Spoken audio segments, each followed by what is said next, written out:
And now a possible breakthrough tonight in the crisis in Syria as Syrian President Bashar Assad has possibly agreed to a Russian plan to secure and destroy his country's chemical weapons. We say possibly.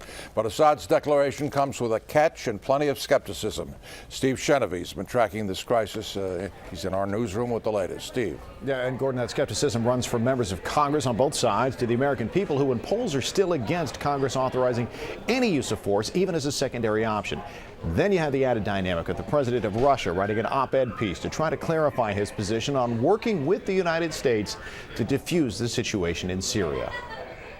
It's safe to say, until about a week ago, no one expected to see Secretary of State John Kerry and his Russian counterpart teaming up to find a solution in Syria. Mr. Foreign Minister, we are serious, as you are, about engaging in substantive, meaningful negotiations, even as our military maintains its current posture to keep up the pressure on the Assad regime. While the U.S. and Russia may be strange bedfellows, working together to keep military strikes from being the first option is a small victory for the Obama administration, even if it wasn't intentional.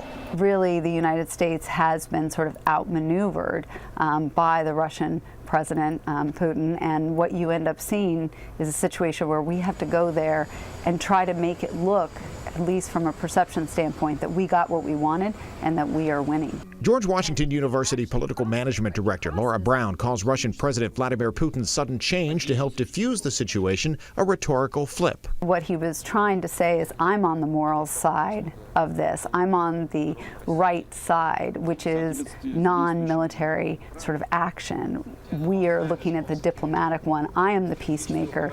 You Americans are trying to be the warmongers. While some who spent the majority of their lives in Syria aren't so much worried about who is at the helm of diplomacy, as long as the pressure continues to come from outside the Middle East nation. Even if we want to achieve that political solution, the world needs to act to put pressure on Bashar, to tell him your days are numbered, sit down at the negotiating table, enough with the killing.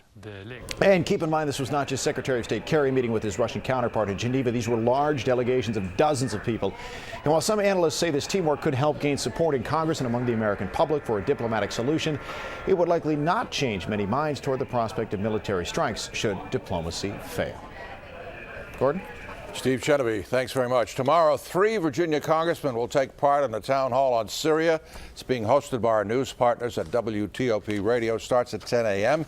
You can take part in the discussion by submitting questions online at WTOP.com.